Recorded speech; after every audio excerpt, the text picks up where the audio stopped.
Welcome to Toy Business Unboxed, your gateway to the secrets of the toy industry. Here, Jason Shea, a toy entrepreneur and expert in the field. Every product we develop is really inspired by some of the real life experience that we have with our son. 60% of all toys last year were sold on Amazon, which is incredible. Be passionate about it because it's a road, it's a journey. Like when you have an idea that you think is like gonna somewhat like change the world, make things better, I'd say go for it. We'll guide you through the enchanting world of toy design, marketing, and manufacturing. Now let the unboxing begin.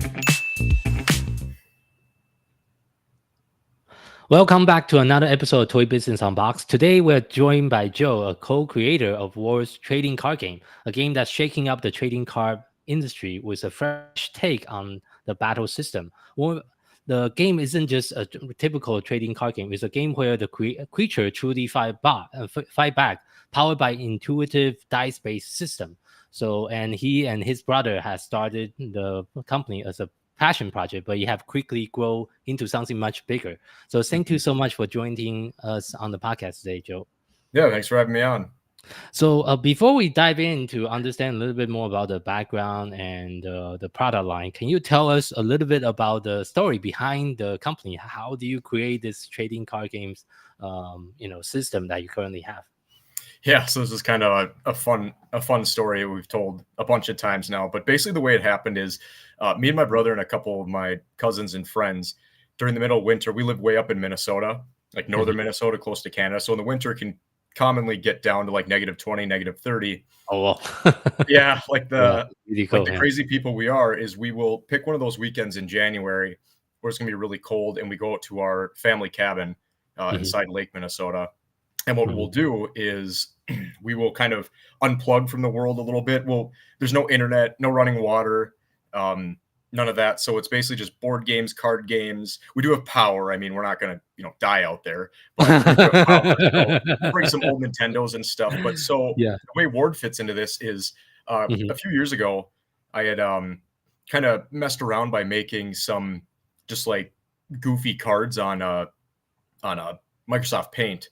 Is what I made. And then I kind of slapped together a game, and the game was supposed to be something that we've always wanted there to be. Because we played a lot of trading card games, and there was always this feeling like I just wanted my creatures to feel like they're actually like fighting back and forward, essentially. Where most games right now, it's essentially you have more attack than them, and their card just dies. So that's where I kind of added in this dice rolling battle system. That's it's not too far off from a whole lot of other like tabletop role-playing games, rolling to hit and for damage. So anyway, I bring the game out to the cabin and convince everybody to give it a try. So we all play it, and before we know it, that's the only thing we were playing all weekend was at the time we didn't have a name for it, but that was essentially when Ward was born. So basically, fast forward a couple days, and my brother Tom, who is my co-owner in the business here for Ward LLC, he calls me up and he says, "Hey, that game was pretty fun that we played this weekend." He's like, "And you made that?" I'm like, "Yeah, I made it. Every aspect. I designed the cards and everything too."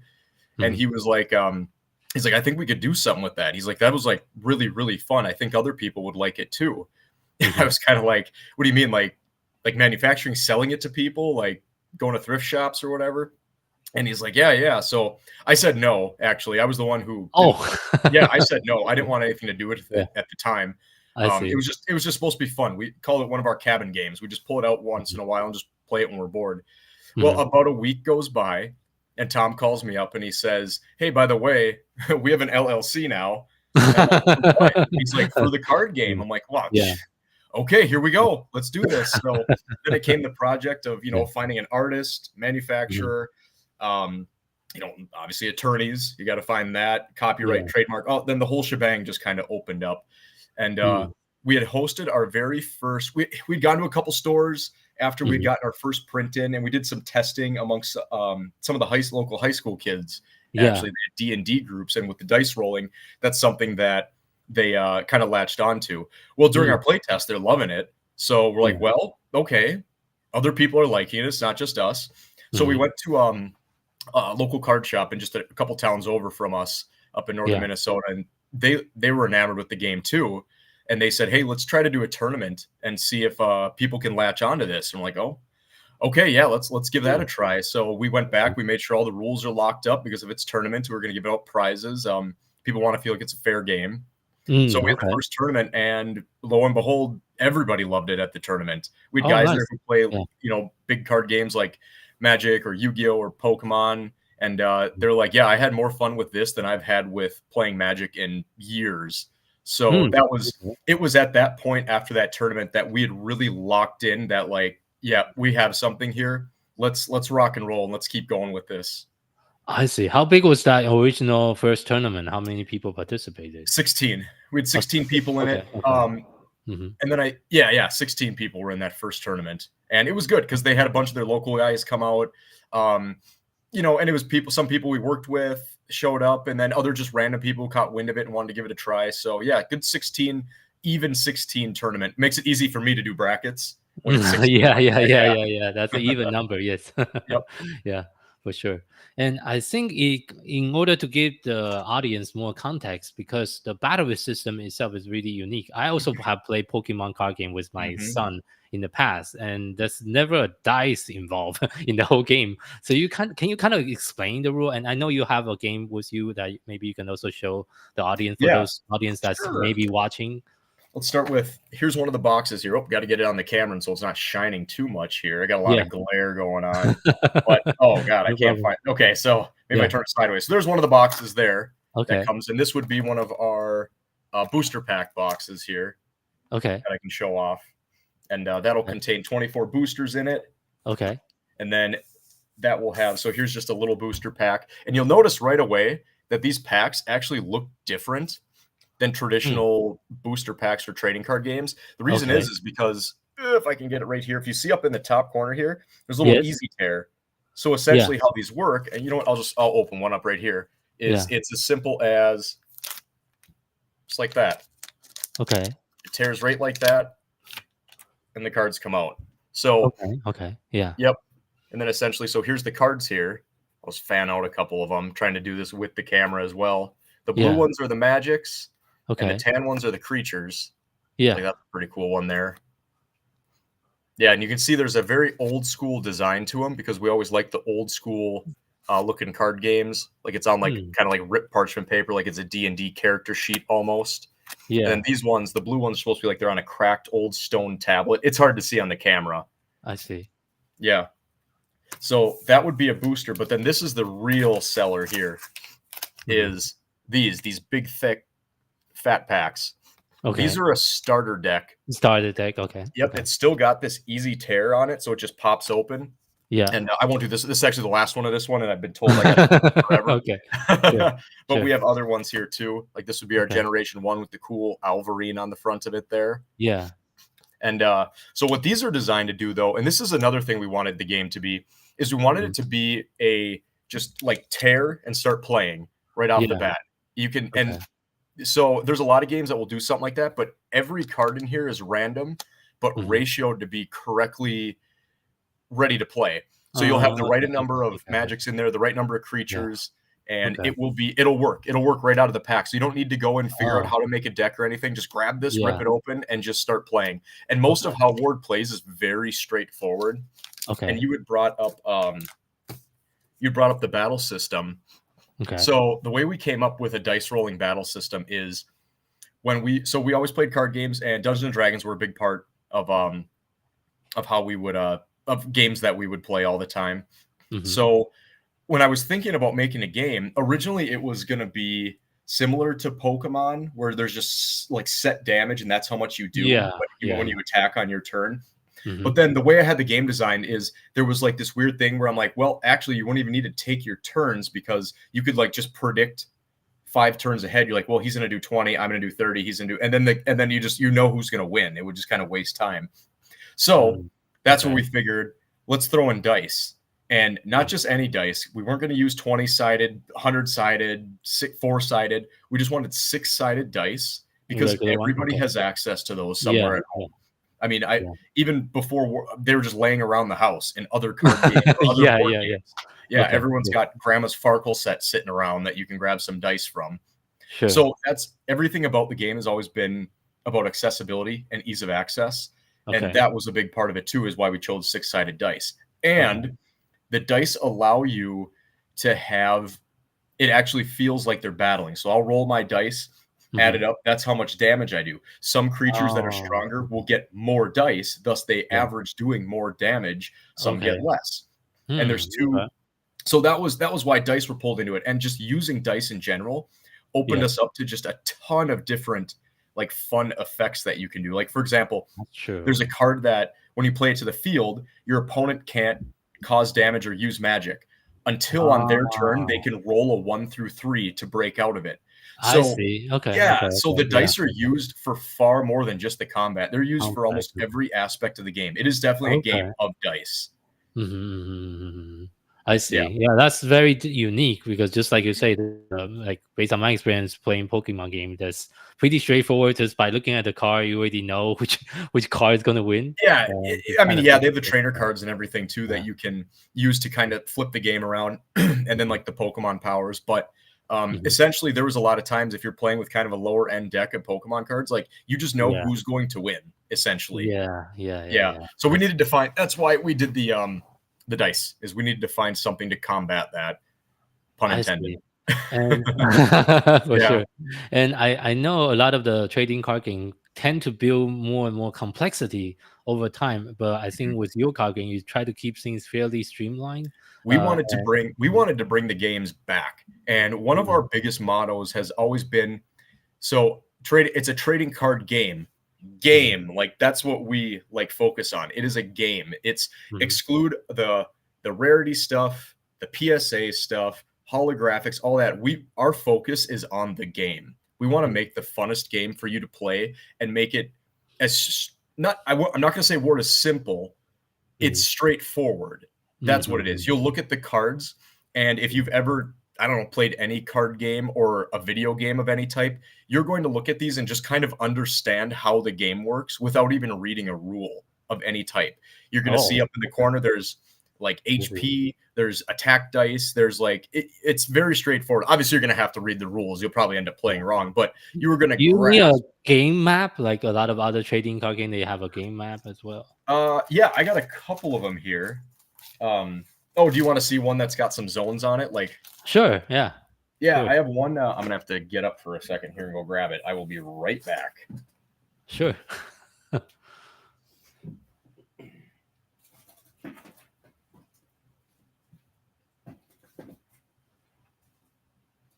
And for our viewer that want to see the game in action, feel free to check out today's interview on our YouTube channel instead of listening in. Okay. So this is one of our 2-player mats. It's going to be tough to get on the screen here. I'm going to do my best.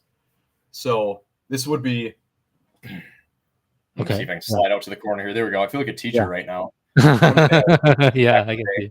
So you can see there we've got the... it is upside down. So we'll do this.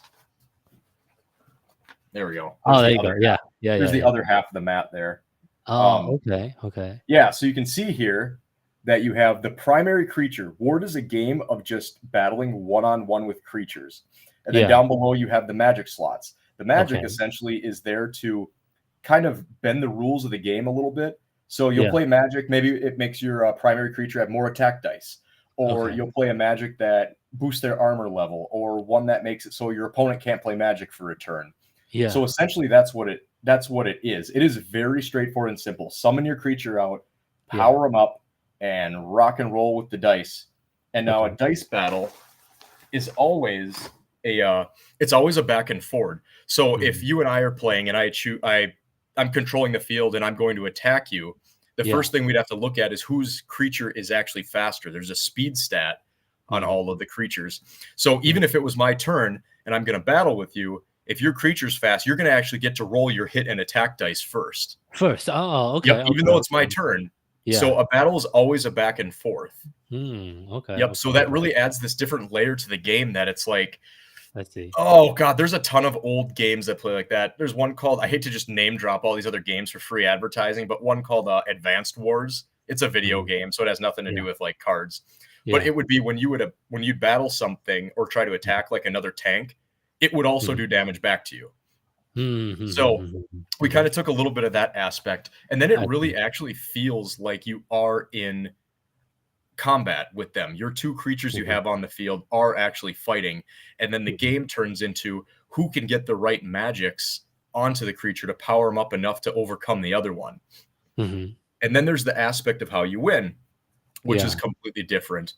A lot of card games, they kind of follow this rule that for some reason you always have to attack me, like either get rid of my creatures and attack me directly, or attack me directly and then I'd have to block them of some type. It's always me for some reason. Like I'm always the one who's taking the brunt of it.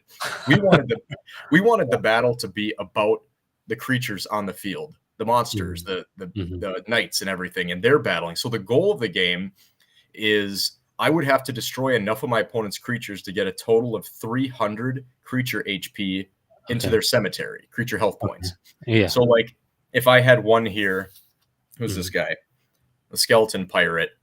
So if I had the skeleton pirate here, he battles back and forward. He's got 40 HP. So if he were to die on my side of the field and then go into my discard pile, my card cemetery, I'm 40 points closer to that 300 max. Yeah. So that's what it is. It's battling back and forward, and I'm doing everything I can to keep as many creatures out of my cemetery as possible and get as many into yours as possible.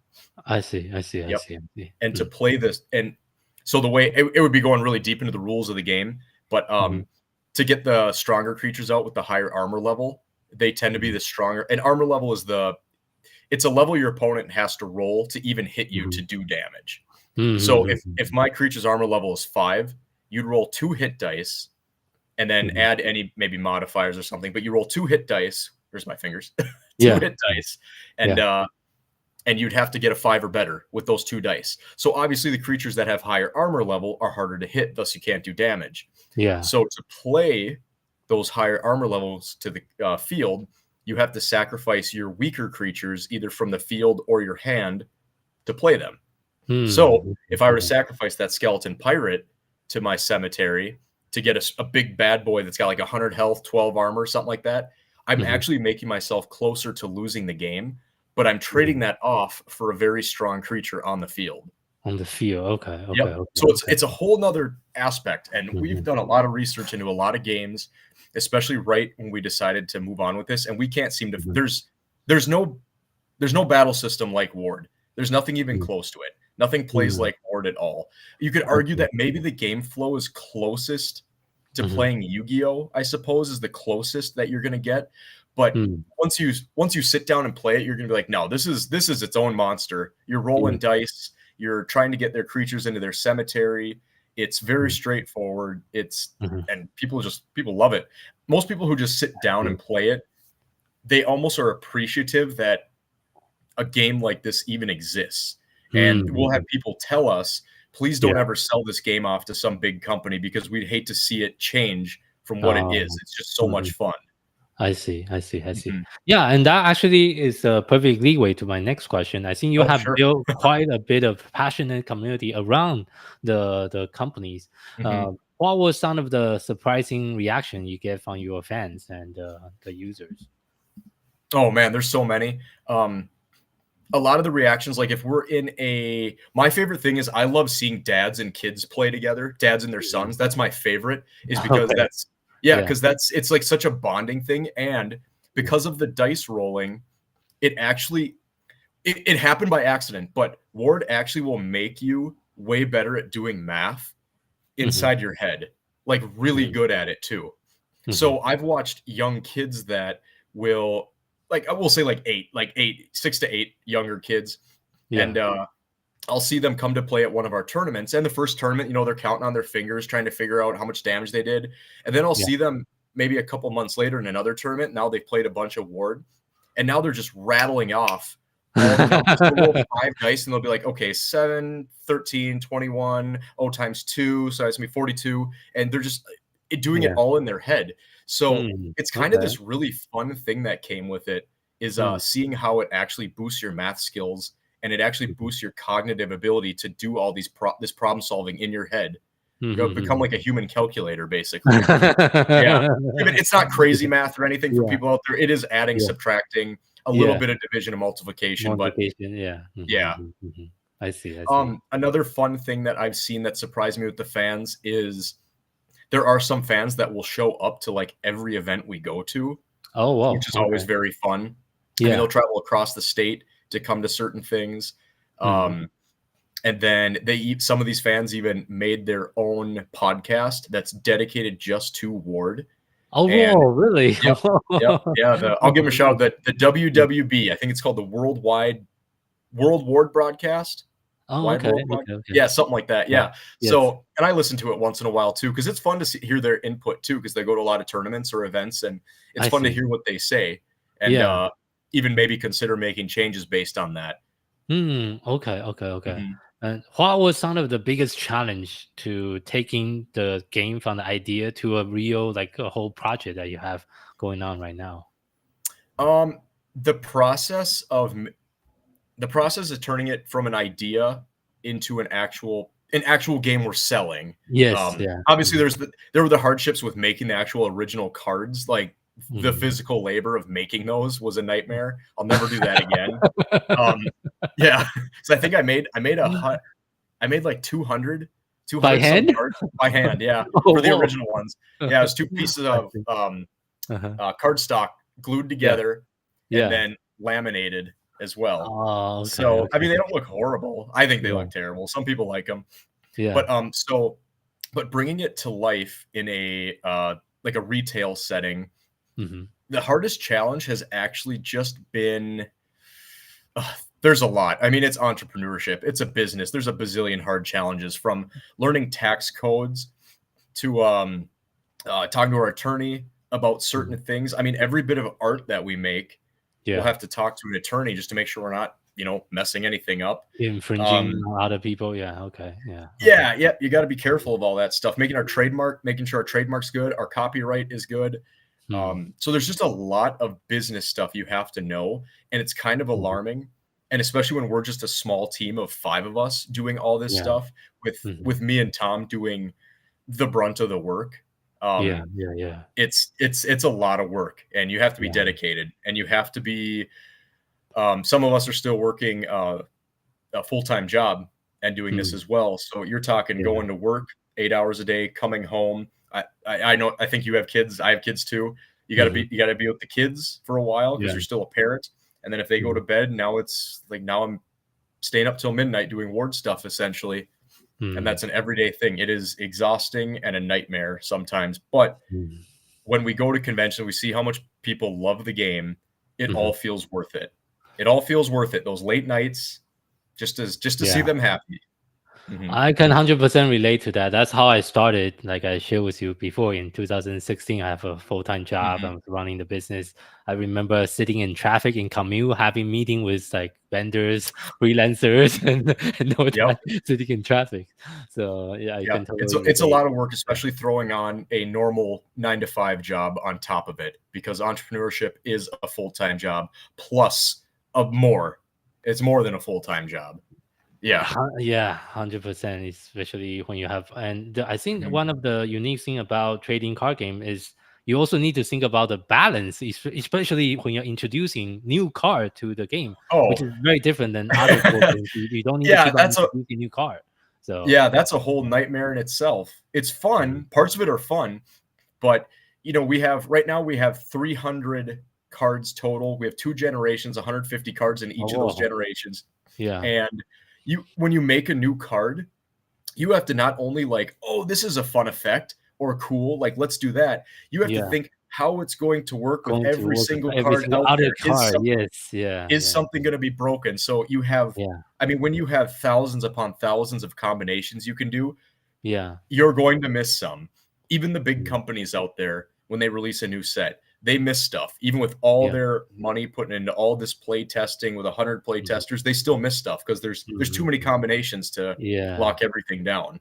Yeah, you don't want any card that's too overpowered, then you kind of break the balance of the system. And can you still hear me, Joe? I think you're breaking out a little bit. So hello. Yeah, I think you're back. Okay. Your picture froze for a sec. I don't know, or maybe mine did. I don't know. I think it's your internet that was going in and out. Okay. But I can hear you. I can hear you just fine now. So Perfect. yeah. So to recap, what I was saying is, for a trading card game, when you're introducing cards, you want to make sure the card is not too overpowered. Then you can break the entire system by having one card that's We like do have a too card like overpowered. that in our very early game. After our second tournament, there's a card called Time Dragon, which Okay. essentially, when you summon him to the field, you got to draw the last 5 cards from your cemetery, almost like kind of like you're going back in time. Yeah. It's a really Okay. fun effect, and we thought it was going to be cool, but it didn't take long for people to realize there was a game loop, an infinite game loop that they could do that was unbeatable. So we tried to rework Time Dragon. We did rework him. We essentially retyped him and rewrote him, and we brought him to the next tournament. Basically, like, oh, this card can't come back from your card cemetery, your discard pile. But there was another loop with him, so we finally just banned the card right out. Like, you know what? We're just banning him. We'll replace him with a different card. I see. Time Dragon, the inevitable Time Dragon. As we're recording right now, though, there's original Time Dragons from about 2 or 3 years ago that are selling for about $500 to $1,000 online. Oh, wow. yeah, it's kind of fun to see that. I'll catch wind of it on like our Discord. I don't say anything on our Discord, but I do watch it quite a bit just to see what people are saying. And I saw them post that on there. It was an eBay sale for like $500 for a Time Dragon, and I'm like, that's pretty cool. It's a forbidden card. Yeah, right. Everybody, if you can't have it, everybody wants it. Yeah, for sure. That's interesting. Thank you so much for sharing that story. I was wondering about the trading card games. You have a whole different kind of mechanism than most of the board game company we talked to on the show. So, and I know as an indie a publishing company competing in the space that's dominated by some of the bigger card game companies that you mentioned, Pokemon, Yu-Gi-Oh, and other like Magic of Gathering. What are some of the strategy you're doing marketing wise, really trying to make your game more out there for the people to experience and for people to know about your particular trading card game? Yeah, so it is a very competitive market, and the big 3, Pokemon, Magic, Yu-Gi-Oh, they're the big ones. They're tough to beat, and they're not going anywhere. We've come to terms with that. You're not going to beat them. So we've taken Ward in a different direction. Instead of trying to, Ward is more than a trading card game. It is a trading card game, 100%. You can't get away from that. Literally, you trade cards and you don't get everything. It fits all the bill. But we've pushed for Ward to be more or less like you're playing, maybe for those at home watching, like you're playing a game of Call of Duty or Halo, and you jump in and there's like the base way to play, which I'll just use like Halo as an example, which would be probably Slayer. Team Slayer would be like the base way to play Halo. But then you get into the custom games, and that's where the real fun happens. People have made games like Infection, Zombie. I saw one called Doomslayer. There's Capture the Flag. There's Big Team Battle. There's also, so we've taken Ward, and instead of just having like, this is how you play Ward, this is the only play 1 versus 1. We've developed a ton of different game types, and we've opened it up to the community. We've opened it to the community as well. So essentially there's standard Ward, which is the 1 versus 1, and you do have to learn that first. If you want to do any of the other fun games, you should probably learn the base way to play it, which will take you no time at all because it's very straightforward. But then now it opens you up to playing Ward 2 versus 2 team battles, which are super fun. Big team battles, which are where you have like 4 people battling 4 people. We have a whole mechanic for how that works. I see. Yep, we have it opens you up to ladder matches. Ladder matches is like a whole nother way to play it, where it's you pick 12 creatures, 1 through 12 of the armor levels, and then you battle each creature 1-on-1. And then the creature that wins goes into a winning pile. If your creature loses, goes into a losing pile. So that's another way to play the game. We also have Ward RPG mode, which plays kind of like you're playing a tabletop RPG, like classic D&D, but instead of building up a character sheet, I don't know if you've played D&D, but instead of building up a character sheet like in a classic role-playing game, you're slowly building your deck up in the RPG mode. So like you would have someone that's the watcher, they're controlling the game, they're coming up with everything you're supposed to do. And like a GM. They divvy out the cards to everybody to start, and you start with like really weak creatures, and then as you progress through it and you battle more and more, you are then awarded, and you actually like basically enslave or capture other creatures as you're making your way through it. So like, let's say we battled, we were working together, and then we just battled a skeleton and we beat him. We would not only get all of his magics that he was using, but then we'd get to roll the dice and see if we capture him and then divvy him up whose deck is he going into. So you're slowly, by the end of it, it can be long. I mean, it's a campaign, it's a role-playing thing. So it can take hours and maybe days, like playing in different sessions, but you're slowly building up your deck as you do it. So then by the end of it, you're probably fighting strong creatures. You have a fully fledged, powered up deck. And yeah, that's a really fun way to play the game. And then we have our bread and butter that's coming out here very, very soon, called boss battles. And I should probably let me go grab one of the boss boxes really quick here for you. Oh, sure. That's You bet. like it's brand new. Yeah.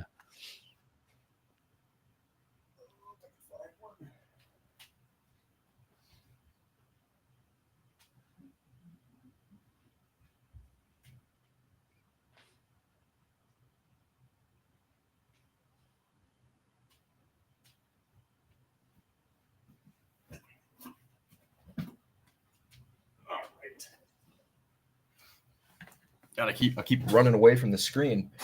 So these, oh, it's so shiny. These are our boss decks. Okay. And what they are is a way to play Ward without anybody else. You can play it by yourself, kind of like you're playing solitaire in a way. So essentially what it is like you would buy this deck, and then you'd have your regular Ward deck that you want to use, and you want to test it out. So you'd then battle against, this is Cosmogus here. Yeah. And you'd see if you can beat him. And the boss mechanics are so simple that it's so simple that you can keep all the focus on what you're doing on your side of the field and not have to worry about the boss mechanics. The boss is very simple. He stays on the field.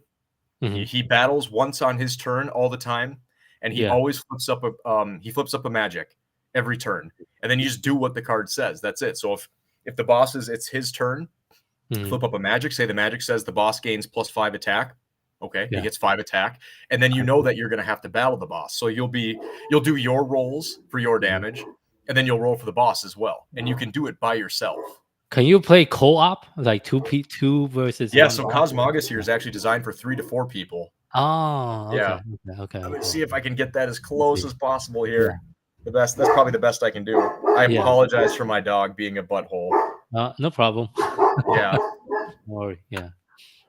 Okay, that's a very interesting play. Was a very different way to play it. So. Yes, and playing as a team against a boss is very fun because like you and I are playing, and I'd be like, oh, I mean, I'm gonna try to attack him, and you'd say, yeah, I got something in my deck or in my hand that go ahead, attack him. I'll be able to negate his attack. Like we can work together, or you could put power-ups on my guy to make him stronger, or heal my guy. So essentially, you're playing as almost like a party. Like if you're playing like Final Fantasy or even D&D, I actually put it closer to like Final Fantasy because that's what I used as a reference when we were kind of designing up how it works.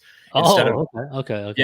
Yep. Because I was like the old well, I like all the Final Fantasy games, but the older ones are my favorite. I see. And we designed to be almost like a turn-based combat type thing. Okay, I played quite a bit of Final Fantasy when I was a kid too. Yeah, so boss battles are incredibly fun to play, and those are not released yet, but they're going to be released very, very soon. I see. We will have them out before either early summer or late spring is the goal. I see. So that's the latest expansion this year for the game. And like I said, it's a different type of expansion. It's not just here's more cards for you to go collect and and just like sift through. We will have more of those. We have more of that coming too, because people love that. They love new cards. But we want to keep moving Ward kind of around. Like it's not just a trading card game. It's a game that you can play all sorts of fun ways. And we invite the community to make up their own game rules. And with how these cards are designed, it's very easy to come up with a lot of ways to play. I see. Yep. I see. But we do have a locked in 1v1 style that, like I said, that you will have to learn before you can start opening yourself up to all these fun game types. Because I know for me, that was always one of my favorite things about like playing like the old Halos and stuff, was going into the custom games and seeing all the weird ways people would make games. And me, I pretty much lived my life in the Forge, just making up games when I was playing Halo. So this is like a way to do that still. Yeah. Okay. Yeah. Got it. Thank you for sharing. So anything else that's next for War, and any additional expansion, any additional things Yes, that we are working on Generation 3 right now. Me and my brother Tom were actually talking about it this morning, Gen 3. I mean, when I talk to him, we're talking like Gen 3, we're talking advertising, we're talking boss battles. There's just a bazillion things that we have to go through every single day to keep this thing alive. There's a lot of work that's going on behind the scenes. I know a lot of people at home, they don't see that. All they see is just the cards, and they see the game, and then they don't see us. But they can rest assured knowing that we are working on this like 24/7. And there's no half-assing anything. Oh, I just swore. Oops. Yeah. No worry. Yeah, it's definitely a lot of time and energy that you need to put into the company, especially for the game like yours that have a lot more complexity compared to other board games, because of the element you need to keep on introducing. It's complex, but it's yet still easier to learn and play than most board games out there. I'll see a lot of board games that just have like a bazillion different pieces that are out. And I'm like, okay, so I have to spend several hours setting this game up first, and then we got to learn the rules, and then and then by the end I'm like, you know what, I don't even want to play this anymore. So that's why so like that's why we designed Ward to be, it was essentially made for like people like us that you just want to get into it right now. Like you'll have to obviously learn some rules, because you got to know how to play something without to be able to play it. For sure. There's not a lot of rules, and it's very straightforward. There's a lot of little things that can pop up in a trading card game, like, hey, how do these two cards interact, that you might not know? Yeah. But we always stand by, just read the card and do exactly what it says. And you will 99% of the time you will figure your way through any weird thing that might happen. Like maybe there's two cards that you think contradict, but then when you actually read the card and just take it as it reads, don't read between the lines, you'll figure it out. Don't read between the lines. Yeah. Don't read between the lines in war cards. Just read them and do exactly what it says. We designed the game to be that simple for you. I see. Don't overthink it. Don't overthink it. Yep. It's not made to overthink. It's made to just shut your brain off and have some fun, except for the math side. You're going to need the math. You're going to have to do some adding. For sure. So thank you again for being on our podcast and sharing some of your experience in the industry. If you have to share just one piece of advice with someone that's just about to get started in the toys and game industry, what would that be based on your experience? My advice, if you're going to get into this business and if you have an idea and you believe that your idea is a good one, you can't test it enough. Get it in front of people, test it, see what other people think that are not your friends, because those are the people that you actually need the opinion of. They might say nasty things, but if you get it in front of enough people that are not your friends, you will know quickly if you're about to waste a lot of time. Let's put it that way. That's because if you believe in it, but nobody else does, it's a hard reality that if you like something, but like everybody's saying, no, it's no good, and you can't find anybody that likes it, there's a good chance that nobody's going to buy it as well. So play test, find out if people like it, spend the time to do that. Take the criticism that they give you and don't take it to heart. Just take it. If they give you some criticism in your game, listen to it and see if there is something behind what they're saying. Because even though it's hard, because like you'll see maybe a comment or something online, and online people are just nasty anyways. But sometimes there's some reality to what they're saying, and you have to just think about it. And if you suspect there might be something to their actions, you might have to do something about it. And don't be too prideful to change it. You can't be prideful in this business, otherwise you'll fall apart. There's a reason pride is the most deadly sin. Thank you for that advice. Mhm. I 100% agree. Play testing and open for feedback, and keep on pivoting and making adjustment along the way. Just like Mhm. you find out one of the card and you decided to bend it at the end. Yeah. That's also something you learn. You didn't go And to into leave it. It was it with not. that, Yeah. I was gonna say, Go ahead. be prepared for a lot of work. Nobody Mhm. just you don't just make something and get rich overnight. There is a ton of work. Even the biggest businesses out there, like Mhm. Microsoft, Google, these guys were starting in their basement making Yeah. things. I think Bill Gates was making computers in his garage, selling Yes. them to Yeah. people personally Yeah. at one point, and now he's Yeah. got one of the biggest companies in the world. Mhm. It's okay to be humble in the beginning. You're gonna have to do a lot of work. You're gonna have to do a lot of things in house because you Mhm. just can't afford to have a team of people behind you doing all the work for you. Yeah. So Agree. it's Definitely. it's tough, but you have to spend money where you need to and save everywhere Mhm. else. For sure. Yeah. Thank you so much Mhm. for sharing. You And bet. for our audience, thank you so much for tuning in to this episode of Toy Business Unboxed podcast. We hope you have enjoyed today's conversation and find it insightful and inspiring. If you like what you have heard, be sure to subscribe to our podcast on your favorite platform so you never miss an episode. We really appreciate your support and would love it if you can leave us a review and share the podcast with your friend and colleague. For more resource tips and the latest update within the toys and game industry, visit our website at toy-launch.com. Join the conversation and connect with us on social media using hashtag ToyBusinessUnbox. We'd love to hear your feedback and suggestions for future episodes. Until next time, keep innovating, keep creating, keep bringing joy to toys. This is Jason Shea signing off on the Toy Business Unbox podcast, and we'll see you in the next episode. Thank you so much, everyone. Thank you.